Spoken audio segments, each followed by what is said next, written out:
Hello everyone, this is शमा। आज जो हमारा टॉपिक है वो है इंटरनेशनल इन्वेस्टमेंट।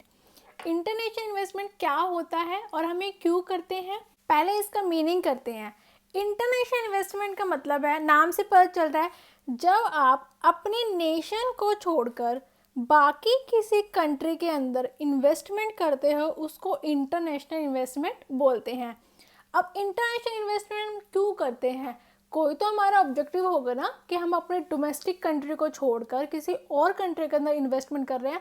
तो मतलब हमारा क्या गोल है, किस ऑब्जेक्टिव के साथ दूसरी कंट्री में इन्वेस्टमेंट कर रहे हैं। कुछ ऑब्जेक्टिव को मैंने यहाँ पे लिस्ट करा है ताकि आपको अच्छे से इसका मीनिंग समझ आ जाए। International investment refers to when a company or a individual, international investment company भी कर सकती है और इंडिविजुअल भी कर सकता है, कोई भी पर्सन कर सकता है, made investment outside the domestic market with the following objective. First, portfolio diversification.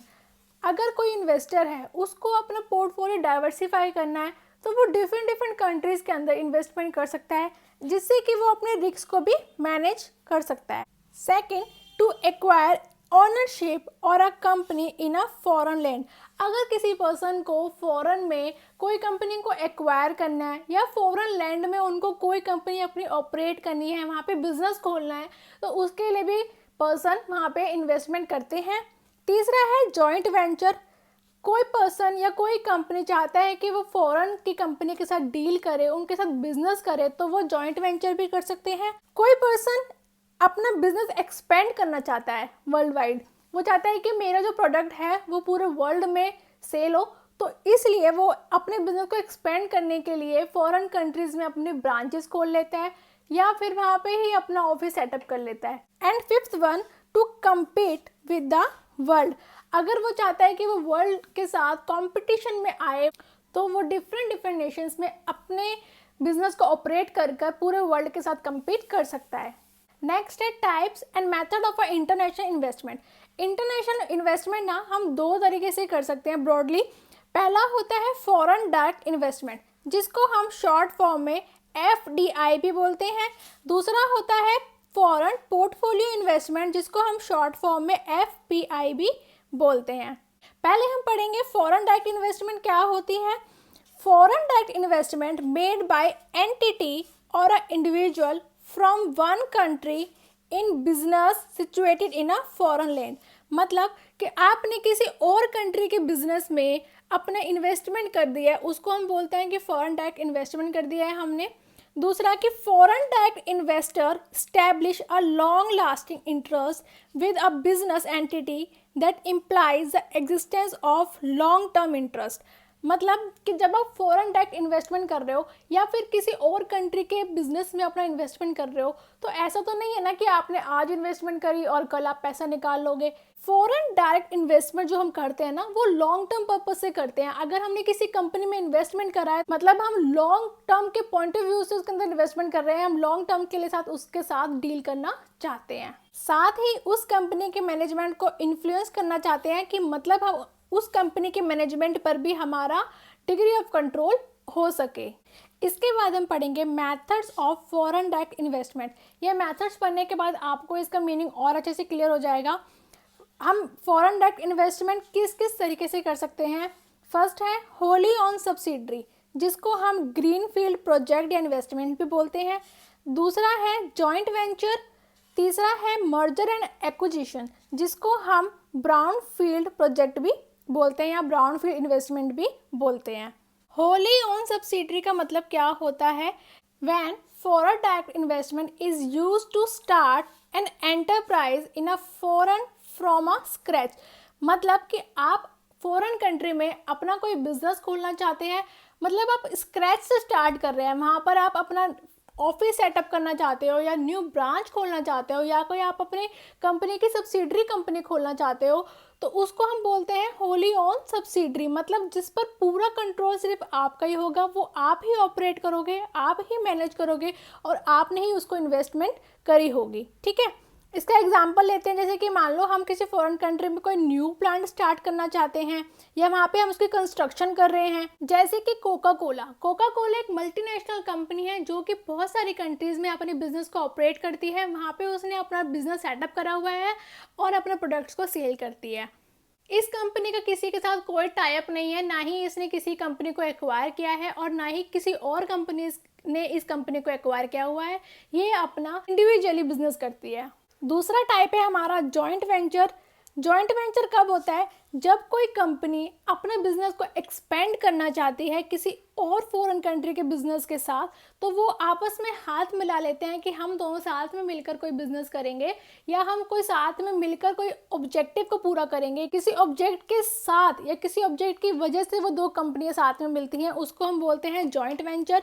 When foreign direct investment is used to enter in a venture with foreign corporation in order to expand their business in a foreign country। ठीक है, ये short term के लिए होता है basically. ठीक है, short term कह लो या फिर कह लो कि ये स्पेसिफिक पीरियड के लिए होता है। लास्ट टाइप आता है merger and acquisition. Merger occurs when two separate entities combine force to create a new joint organization। मतलब कि दो कंपनियां आपस में मिलकर एक नई कंपनी बना रही हैं। ठीक है, मान लो इंडिया की कोई कंपनी है, यूएस की कोई कंपनी के साथ बिजनेस करना चाहती है। उन दोनों कंपनियों ने आपस में मर्ज होकर एक नई कंपनी को फॉर्म कर लिया है और उस नई कंपनी से फिर वो अपना बिजनेस को ऑपरेट करेगी, उसको बोलते हैं मर्जर। और एक्विजिशन का मतलब क्या होता है? Acquisition refers to the take over of one entity by the another. जो एक पावरफुल कंपनी होती है वो किसी दूसरी कम पावरफुल कंपनी को ओवरटेक कर लेती है, उसको एक्वायर कर लेती है, उसको हम बोलते हैं एक्विजिशन। इसका एक बहुत अच्छा एग्जांपल है टाटा स्टील का and Corus deal. Tata steel जो कि एक इंडिया की बिगेस्ट स्टील कंपनी है, उसने कोरस कंपनी को टेक ओवर कर लिया था और जो ये डील ऑफिशियली अनाउंस हुई थी वो अप्रैल 2007 में हुई थी और जो इसका अमाउंट था वो था $12 बिलियन। इसके बाद टाटा स्टील ने कोरस स्टील कंपनी के ऊपर पूरी तरह से कंट्रोल कर लिया था। तो इन सभी तरीकों से हम फॉरेन डायरेक्ट इन्वेस्टमेंट कर सकते हैं। या तो आपने फॉरेन कंपनी में अपनी होली ऑन सब्सिडी ओपन कर ली है आपका, जिस पर आपकी ही सारी इन्वेस्टमेंट है और सारा कंट्रोल आपका है, या फिर आपने जॉइंट वेंचर कर लिया है, किसी और कंपनी के साथ हाथ मिला लिया है किसी स्पेसिफिक ऑब्जेक्टिव को पूरा करने के लिए, या फिर मर्जर एंड एक्विजिशन, आपने किसी और कंपनी के साथ मर्ज होकर कोई कंपनी फॉर्म कर ली है नई, या फिर आपने किसी लेस पावरफुल कंपनी को टेक ओवर कर लिया है। तो इस तरीके से आप फॉरेन डायरेक्ट इन्वेस्टमेंट कर सकते हैं। इसके बाद हमें करना है बेनिफिट्स या advantage of foreign direct investment. कोई भी कंपनी फॉरेन कंपनी में क्यों इन्वेस्टमेंट करती है, फॉरेन कंट्रीज में क्यों इन्वेस्टमेंट करती है, तो इसका जो बेनिफिट होता है ना वो इन्वेस्टिंग कंपनी और इन्वेस्टी कंपनी दोनों को ही होता है। इन्वेस्टिंग कंपनी वो होती है जो कि फॉरेन कंट्रीज में इन्वेस्ट कर रही है। ठीक है, वो उनको क्या क्या बेनिफिट हो सकता है? Expanding and exploring. जो इन्वेस्टर्स हैं उनको न्यू मार्केट एक्सप्लोर करने का मौका मिलता है, वो अपने बिजनेस को न्यू मार्केट्स में एक्सपेंड कर सकते हैं ताकि वो अपनी प्रॉफिटेबिलिटी को भी इंक्रीज कर सकें। ठीक है, और अपने मार्केट शेयर को भी इंक्रीज कर सकें। साथ में उनको lower cost of production and labour.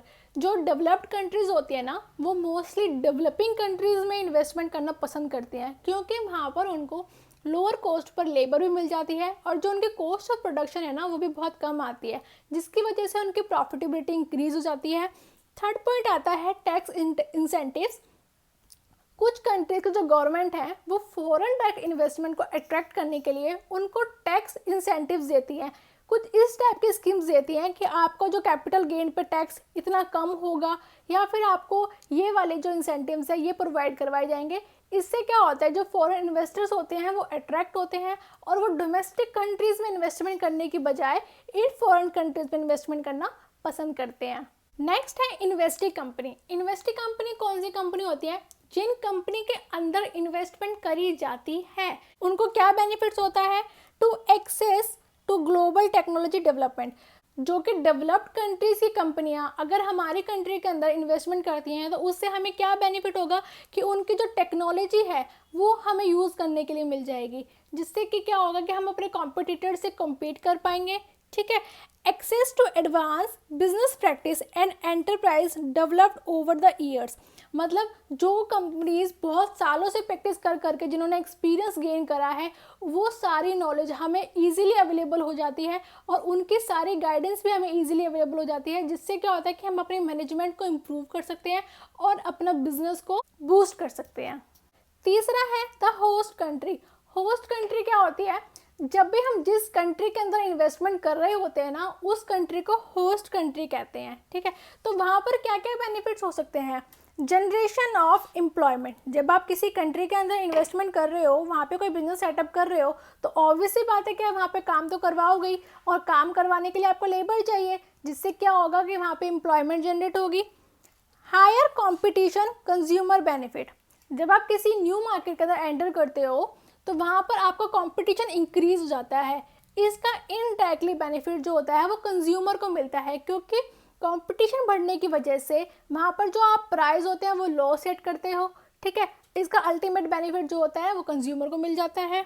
तीसरा है कंट्रीब्यूट टू जीडीपी, जब भी कोई कंपनी किसी फॉरेन कंट्री में कोई बिजनेस सेटअप करती है तो वहाँ पे जो उसका रेवेन्यू जनरेट होता है उसकी वजह से वहाँ की जो इकोनॉमिक कंडीशन है उसमें इम्प्रूवमेंट होता है, एम्प्लॉयमेंट जनरेशन होती है, वहाँ पे लोगों की परचेजिंग पावर बढ़ जाती है, जिससे कि क्या होता है कि इकोनॉमिक एक्टिविटीज बूस्ट हो जाती हैं और अल्टीमेटली उनके जीडीपी में भी ग्रो आ जाता है। नेक्स्ट है हमारा disadvantage of foreign direct investment.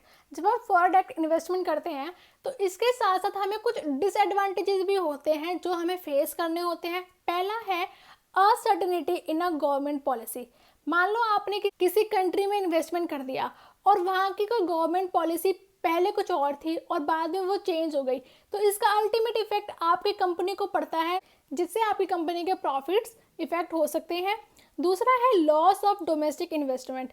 जब फॉरेन इन्वेस्टर्स फॉरेन में इन्वेस्टमेंट करना ज़्यादा पसंद करते हैं रेदर देन डोमेस्टिक, तो जो पैसा है कंट्री का वो बाहर जाता रहता है, कंट्रीज में नहीं रुकता है, जिसकी वजह से डोमेस्टिक इन्वेस्टमेंट डिक्रीज होती चली जाती है।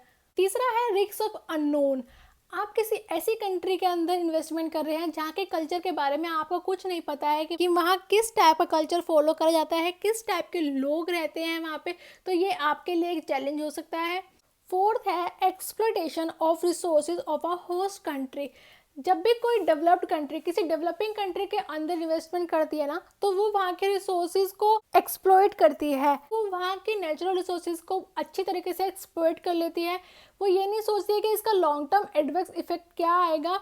उसके बाद आता है factors affecting foreign direct investment. जब हम फॉरेन डायरेक्ट इन्वेस्टमेंट करते हैं ना तो बहुत सारे फैक्टर्स ऐसे होते हैं जिनको हमें अपने माइंड में रखना पड़ता है और उनको माइंड में रखने के बाद ही हम फॉरेन डायरेक्ट इन्वेस्टमेंट करनी चाहिए।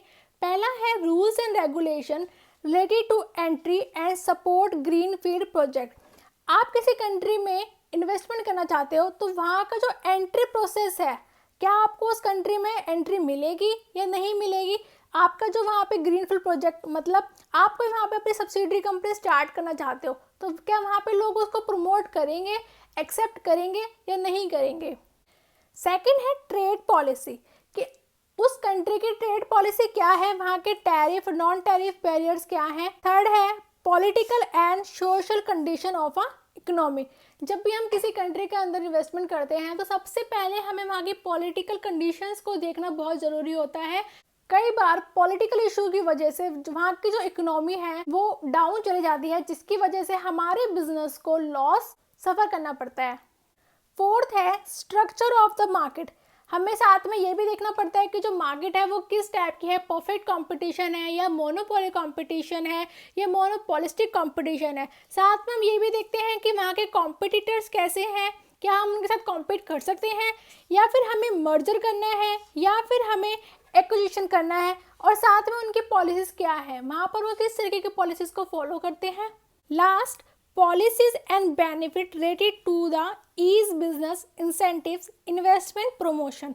मतलब अगर आप वहाँ पे बिजनेस करते हो तो आपको किस टाइप के टैक्स बेनिफिट्स मिलेंगे, वहाँ पर इन्वेस्टमेंट प्रमोशन कैसी मिलेगी, वहाँ की गवर्नमेंट क्या फॉरेन डायरेक्ट इन्वेस्टमेंट को प्रमोट करती है, क्योंकि क्या होता है, जैसे इंडिया में है कि हमारी गवर्नमेंट ना स्पेशल इकोनॉमिक जोन में बिजनेस करने के लिए जो बिजनेसमैन होते हैं उनको स्पेशल इंसेंटिव्स प्रोवाइड कराती है। तो ये सारा कुछ था फॉरेन डायरेक्ट इन्वेस्टमेंट के बारे में कि फॉरेन डायरेक्ट इन्वेस्टमेंट हम क्यों करते हैं और किस किस तरीके से कर सकते हैं, और जो उसका बेनिफिट्स है वो किस किस पार्टीज को मिलता है, और जो कुछ फैक्टर्स होते हैं जो हमें अपने माइंड में रखने होते हैं जब हम फॉरेन डायरेक्ट इन्वेस्टमेंट करते हैं, तो वो ये सारे फैक्टर्स हैं। इसके बाद जो हमारा दूसरा टाइप था फॉरेन पोर्टफोलियो इन्वेस्टमेंट, उसको हम अपने नेक्स्ट वीडियो के अंदर कवर करेंगे। इसके भी हम सारे मेथड्स किस किस तरीके से हम फॉरेन पोर्टफोलियो इन्वेस्टमेंट कर सकते हैं, उसके एडवांटेजेस क्या हैं, डिसएडवांटेजेस क्या हैं, और कौन कौन से फैक्टर्स हैं जो कि इफेक्ट करते हैं, ये सब कुछ हम अपनी नेक्स्ट वीडियो में कवर करेंगे। अगर आपको वीडियो अच्छी लगी हो तो इसको लाइक ज़रूर करना। अगर आपका कोई भी डाउट है तो आप कमेंट बॉक्स में कमेंट करके मुझसे पूछ सकते हैं। चैनल को सब्सक्राइब करना मत भूलना ताकि अपकमिंग वीडियोज़ की नोटिफिकेशन आपको ईजिली मिल सके। Thank you for watching us.